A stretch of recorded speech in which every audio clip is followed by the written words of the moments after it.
हाँ जी बच्चों, आज की ट्यूटोरियल वीडियो में हम अपना इको का आगे कवर करेंगे। इको में अपना बैंकिंग चल रहा था। थर्ड पॉइंट पे थे हम, control of money supply. Money supply को मार्केट में कैसे कंट्रोल किया जा सकता है वो चीज़ें देखेंगे। बहुत ही टफ कंसेप्ट समझ लो और बहुत ही ज़्यादा मार्क्स का आने वाला कंसेप्ट समझ लो। The credit supply by the central bank of India. Central bank of India यानी कि आरबीआई कैसे कंट्रोल करेगा मार्केट में मनी की सप्लाई को। मार्केट में मनी की सप्लाई बढ़ानी है या घटानी है, ठीक है। अगर इन्फ्लेशन के स्टेज में क्या करना होता है आरबीआई को कि मार्केट में से पैसा निकालना होता है, ठीक है। लोगों के पास पैसा ज़्यादा हो जाता है, उस स्टेज में रेट्स बढ़ा के पैसा निकाल लेते हैं।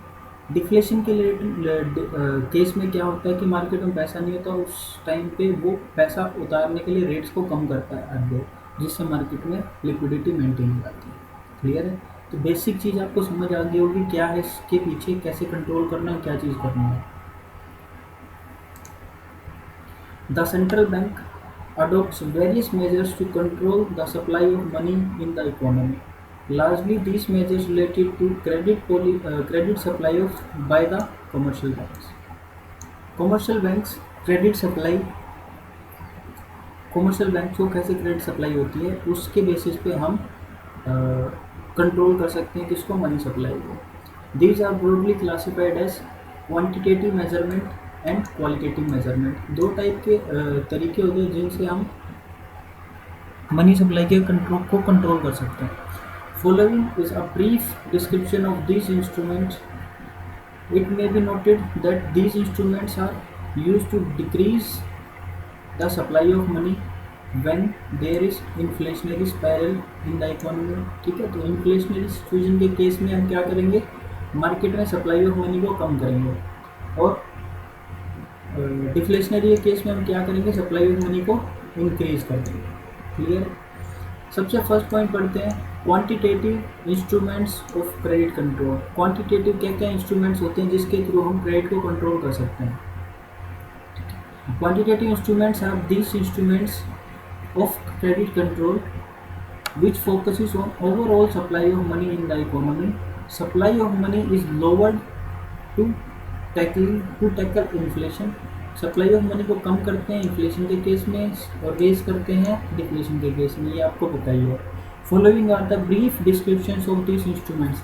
तो क्वांटिटेटिव मेजरमेंट्स में जितने इंस्ट्रूमेंट्स आते हैं उन सबको देखेंगे। सबसे फर्स्ट यह है अपना बैंक रेट। बैंक रेट क्या होती है? बैंक रेट वो रेट ऑफ इंटरेस्ट होती है जिस रेट पे बैंक यानी कि सेंट्रल बैंक यानी कि आरबीआई कॉमर्शियल बैंक्स को लोन देता है। समझ आएगा? वो रेट जिस रेट पे आरबीआई कॉमर्शियल बैंक्स को लोन देता है वो रेट होती है bank rate. Bank rate refers to the rate of interest at which the RBI lends money to the commercial bank. ठीक है, जैसे मैंने बताया कॉमर्शियल बैंक को जिस रेट पे आरबीआई लोन देता है वो रेट होती है bank rate. It relates to instant immediate loan requirement of the commercial banks. तो ये इमीडिएट लोन रिक्वायरमेंट किसकी, कॉमर्शियल बैंक्स की फुलफिल करता है।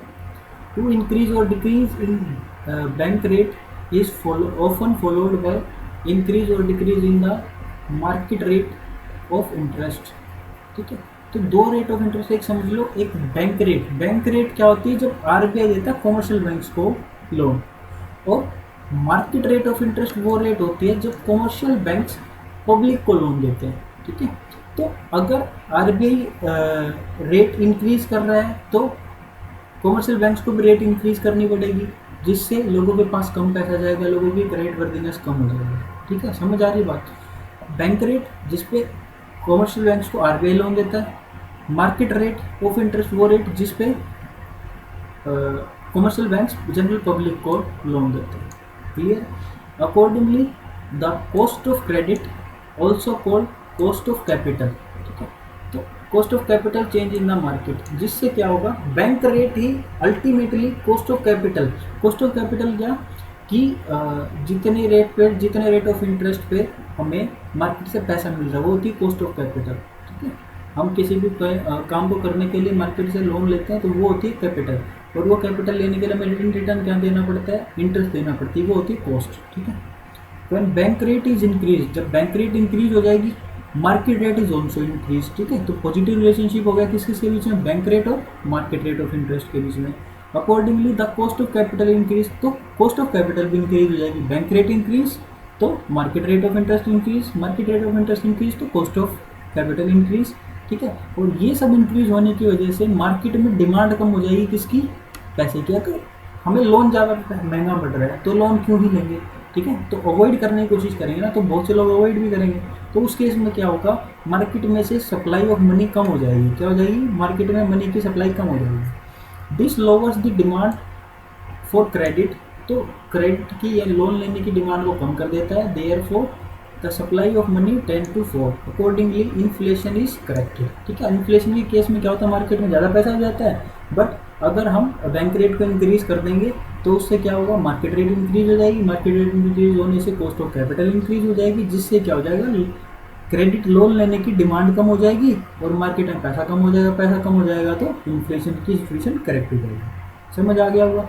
अब पढ़ेंगे डिफ्लेशन की केस में क्या होगा। On the other hand when bank rate is decrease, जब बैंक की रेट जो है, बैंक जिस रेट पे कॉमर्शियल बैंक्स को देता है लोन, वो रेट डिक्रीज हो जाएगी तो ultimately market rate also decrease हो जाएगी, जिससे कॉस्ट ऑफ कैपिटल डिक्रीज हो जाएगी। कॉस्ट ऑफ कैपिटल डिक्रीज होने से लोग ज़्यादा डिमांड करेंगे किसकी, क्रेडिट की या लोन की। Therefore supply of money tend to rise, money की सप्लाई मार्केट में ज़्यादा हो जाएगी और डिफ्लेशन को करेक्ट कर दिया जाएगा, ठीक है। तो इन दोनों को पढ़ लेना। Rise in the bank rate से क्या होगा, market rate of interest increase, cost of capital increase, demand, credit की डिमांड कम हो जाएगी, fall in the supply of money, money की सप्लाई कम हो जाएगी और इन्फ्लेशन ठीक हो जाएगा। और इसमें क्या होगा, fall in the market rate of interest, ultimately fall in the cost of capital, ठीक है। Fall in the bank rate में डिक्रीज हुआ, मार्केट रेट ऑफ इंटरेस्ट में डिक्रीज हुआ, कॉस्ट ऑफ कैपिटल में डिक्रीज हुआ, raise in demand, demand credit की increase हो जाएगी, सप्लाई इन मनी इंक्रीज हो जाएगा और डिफ्लेशन की सिचुएशन कंट्रोल में आ जाएगी, ठीक है। तो फर्स्ट आपको समझ आ गया होगा बैंक रेट में क्या कुछ होता है। नेक्स्ट आता है ओपन मार्केट ऑपरेशन, ठीक है।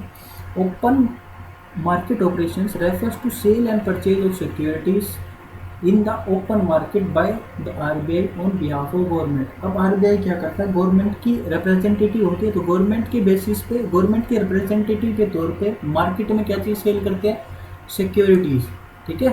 तो सिक्योरिटीज़ को मार्केट में सेल और परचेज करने का काम कौन करता है, आरबीआई करता है, ठीक है। बाय सेलिंग द सिक्योरिटीज़, ठीक है। अब मार्केट में सिक्योरिटीज़ को सेल कर देगा तो पैसा किसके पास आ जाएगा, आरबीआई के पास पैसा आ जाएगा, तो जिससे क्या हो जाएगा, इन्फ्लेशन सिचुएशन कंट्रोल में आ जाएगी। पैसा अब किसके पास चला गया, मार्केट में से पैसा उठ के आरबीआई के पास चला गया।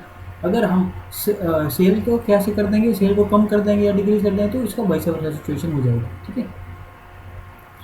Open market operation refers to sale and purchase of securities in the open market by the RBI on behalf of government by selling the securities like national saving certificates in the open market. The RBI soft liquidity from the economy, ठीक है। तो RBI क्या कर लेगा, market से cash को उठा लेगा अगर वो नेशनल सिक्योरिटीज़ को सेल कर देता है, ठीक है।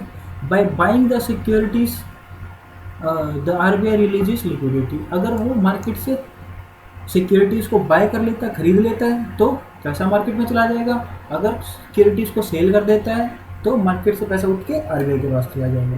क्लियर है, दोनों वैसा वैसा सिचुएशन समझ आ गई। When liquidity is soaked during inflation, ठीक है। तो लिक्विडिटी सोक कर ली जाती है मार्केट से, यानी कि मार्केट में आके उसने सेल कर देते हैं किसकी, securities. Cash reserve for the commercial bank are securities, ठीक है। तो क्या होगा कि कैश जो कमर्शियल बैंक के पास पड़ा हुआ था ये उठ के कहाँ चला जाएगा, आरबीआई के पास चला जाएगा। Implying a cut in their credit creation capacity, अगर कमर्शियल बैंक के पास पैसा ही नहीं है तो वो क्रेडिट मल्टीप्लायर नहीं कर पाएंगे, क्रेडिट क्रिएट नहीं कर पाएंगे। क्रेडिट मल्टीप्लायर क्या होता है, K is equal to 1/CRR, cash reserve ratio, ठीक है, ये आपको पता है। अब on the other hand when liquidity is released, ठीक है। अब मार्केट में क्या कर दिया, आरबीआई ने परचेज कर लिया, मार्केट से सिक्योरिटीज़ को परचेज कर लिया तो क्या हुआ, मार्केट में पैसा आ गया, पैसा आ गया तो क्रेडिट क्रिएशन कैपेसिटी बढ़ गई किसकी, कमर्शियल बैंक्स की। कमर्शियल बैंक की क्रेडिट क्रिएशन कैपेसिटी इंक्रीज हो जाएगी और वो इंक्रीज हो जाएगी तो अल्टीमेटली पैसा आ जाएगा मार्केट में, ठीक है। तो डिफ्लेशन सिचुएशन करेक्ट हो जाएगी। Plus inflation is corrected bye selling the securities and shocking liquidity, liquidity को शॉक करके और सिक्योरिटीज को सेल करके पैसा आरबीआई के पास चला गया, तो इन्फ्लेशन की सिचुएशन करेक्ट हो गई। और डिफ्लेशन के केस में क्या हुआ, डिफ्लेशन के केस में मार्केट में से बाय कर ली सिक्योरिटीज, पैसा मार्केट में दे दिया, जिससे क्या हो गया, अपनी लिक्विडिटी इंक्रीज हो जाएगी और डिफ्लेशन की सिचुएशन करेक्ट हो जाएगी। ये दोनों पॉइंट्स आपको बिल्कुल अच्छे से समझ आ गए होंगे, ठीक है। Sale of securities by RBI, अगर आरबीआई सेल करता है तो क्या होगा, sucks liquidity and fall and leads to a fall in cash reserve of the commercial banks, ठीक है। लिक्विडिटी को शॉक कर लेगा और मार्केट में क्या हो जाएगा, कैश रिजर्व कम हो जाएगा। अल्टीमेटली क्या होगा, fall in the credit creation capacity of commercial banks, commercial banks की क्रेडिट क्रिएशन कैपेसिटी में रिडक्शन हो जाएगा, जिससे क्या होगा, मनी की सप्लाई डिक्रीज हो जाएगी और इन्फ्लेशन कंट्रोल हो जाएगा। मनी जो मार्केट में ऑलरेडी है उसको यूटिलाइज कर लेंगे। नेक्स्ट क्या है, purchase of security, purchase of security से क्या होगा, लिक्विडिटी इंक्रीज हो जाएगी और जिसकी वजह से क्या होगा, कैश रिजर्व कैपेसिटी किसके, कमर्शियल बैंक्स की इंक्रीज हो जाएगी, CRR इंक्रीज हो जाएगा, ठीक है। The rise in the credit creation capacity, जिससे क्या होगा, क्रेडिट लोगों को ज़्यादा लोन दे पाएंगे। Rise in the money supply, market में मनी सप्लाई इंक्रीज हो जाएगा और मनी सप्लाई इंक्रीज हुआ तो मार्केट में डिफ्लेशन की सिचुएशन कंट्रोल में आ जाएगी, ठीक है। Two types of open market operations, दो टाइप के ओपन मार्केट ऑपरेशन होते हैं, ठीक है। फर्स्ट आउटराइट और second repo. Outright open market operations are permanent in nature, जो परमानेंटली इफेक्ट डालते हैं। दीज आर डिस्कस्ड अबाउट, इनको ऊपर पढ़ चुके हैं हम। On the other type is known as repo open market operation. In such type of operation, there is a promise of repurchase or resale of securities, unlike the first one. उसमें क्या था कि रीपरचेज का कोई promise, resale का कोई promise नहीं होता सिक्योरिटीज़ को परचेज और सेल करने का, ठीक है। अब देखो इसमें क्या था, ओपन मार्केट ऑपरेशन में सेल और परचेज करने का सिक्योरिटीज़ पे कोई कंडीशंस नहीं होती, बट इसमें क्या कंडीशन होती है, रेपो वाले केस में कंडीशन होती है कि रीपरचेज और रीसेल चीज़ों को किया जा सकता है, ठीक है। उनको रीपरचेज और रीसेल नहीं किया जा सकता। तो आपको अब तक समझ आ गया होगा। रेपो रेट और रिवर्स रेपो रेट दोनों थोड़े टफ कंसेप्ट हैं, इनको अगली क्लास में करेंगे। तब तक के लिए आप इन दोनों कंसेप्ट पे कमांड बनाओ, कौन सा, ओपन मार्केट ऑपरेशंस एंड हमने और क्या पढ़ा, बैंक रेट पढ़ा, ठीक है। तो किससे इन्फ्लेशन की सिचुएशन दूर हो रही है, किससे डिफ्लेशन की सिचुएशन करेक्ट हो रही है, क्या क्या चीज़ें कैसे कैसे इफेक्ट डाल रही हैं, वो चीज़ हमें सीखनी है, ठीक है। समझ आ गया आपको चीज़ें, अच्छी क्लास में रखते हैं।